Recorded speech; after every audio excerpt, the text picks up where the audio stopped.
মমিন মমিন হায় আল্লাহ এখন কি হইব মমিন এই লতা ইমন ভাই কই? ইমন ভাই তো এখানে ছিল, হয়তো নিচে গেছে। নিচে গেছে? হ্যাঁ। আজকে ওর একদিন কি আমার একদিন, ওর কত বড় সাহস আমার ফাতেমার সাথে উল্টাপাল্টা কাজ করে না।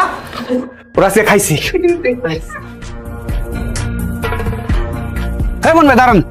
কে বইন কিছু কইবি? কি কব আপনি জানেন না? আপনি ফাতেমার লগে কি করছেন? হ্যাঁ, একদিন কোন নজরে তাকাইছেন, খারাপ প্রস্তাব দিছেন কেন? সারা বাংলাদেশের মানুষ জানে যে আপনার বউ অবস্থা আছে, তো আপনি আবার গান মেসে নুচ্চামি করেন কেন? হ্যাঁ, আপনার বয়স হয়েছে, আপনার ই হয় না কেন, বুদ্ধি হয় না কেন যে একটা মানুষের খারাপ ব্যবহার করেন? ফাতেমা আমার সেকশনে কাজ করে। ফাতেমার লগে আমি কি করবো না করবো এটা আমার ব্যাপার। আমি ফাতেমারে ভালোবাসি, আমি ফাতেমারে বিয়ে করবো। আর এত কিছুর কৈফিয়ত আমি তোরে দেবো কি লিগে? তুই কে? কৈফিয়ত দিবেন না? অবশ্যই কৈফিয়ত দিবেন। জানেন না ফাতেমা আমার কি? আজ বাদে ওর সাথে আমার কালকে বিয়ে, আর আপনি ওর দিক কোন নজর দিচ্ছেন, আবার কৈফিয়ত দিবেন না?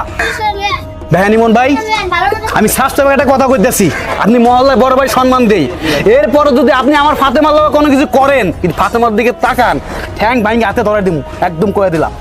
আমি ফাতেমারে ভালোবাসি, আমি ফাতেমারে বিয়ে করবো। তুই পারলে কিছু করিস, সর তোর রাস্তা সর। দেও নে, ওর কত বড় সাহস, ওরের বাচ্চা গার্মেন্টে কাজ করতে পারেন ঠিক মতো। আমার ফাতেমার দিক তাকতেছে, ওরে বাটে ফেল, ওরে খাইছি। আর বাচ্চা কত বড় সাহস।